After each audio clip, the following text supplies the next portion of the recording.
This is a real story. My story. Not one I made up. Not one I tell for sympathy. Just the truth. When I was a kid, I never imagined my childhood would turn out the way it did, while other children were making memories they would smile about years later. I was learning what it felt like to be bullied. I still ask myself the same question. Why would someone choose to hurt another person who never did anything to them? I wasn't looking for trouble. I wasn't trying to be different. I was just trying to be myself, but somehow, that was enough to become a target. Every word they threw at me, every laugh, every insult, every moment they made me feel like I wasn't enough, it stayed with me. People often say that words don't hurt, they're wrong. Sometimes words leave scars that no one else can see, scars that follow you long after the voices disappear.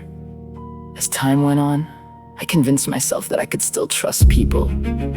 I wanted to believe that not everyone was the same. Then I found myself in a relationship. At first, everything seemed normal. I believed I had finally found someone who cared, but slowly, things changed. Not overnight, little by little, month after month, until almost a year had passed. I started noticing the things I had ignored before. The way I was spoken to, the way I was treated, the way I felt smaller every single day. It wasn't love. It was something that slowly drained every part of me, and one day I realized something. Staying was hurting me more than leaving ever could, so I walked away. It wasn't easy, but it was necessary. For a while, I thought maybe that was all life had planned for me. Pain, disappointment, broken trust.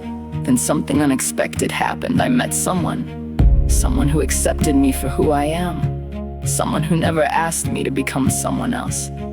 Someone who showed me that love doesn't have to hurt. She brought peace into places inside me that had only known chaos. She reminded me what it feels like to smile without pretending. She reminded me that I deserve kindness, and for that, I'll always be grateful.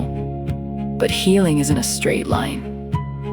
Even when life gets better, trauma doesn't simply disappear. Sometimes it whispers when everything is quiet. Sometimes it returns through memories I never asked for. Sometimes my past still finds its way into my thoughts. Not because I want to live there, but because some wounds take longer to heal than others. The past still flows through my mind from time to time, not to control me, but to remind me how much I've survived. I've learned that healing doesn't mean forgetting. Healing means remembering without letting those memories decide who you are today. I'm no longer that child standing alone. I'm no longer the person trapped in a relationship that felt like hell. I'm someone who's still healing, still learning, still choosing hope over fear. And if my story reaches someone who's carrying their own invisible scars, I want you to know this. Your past may explain your pain, but it does not define your future. The people who hurt you don't get to write the rest of your story. You do. And for the first time in a long time, I'm finally writing mine.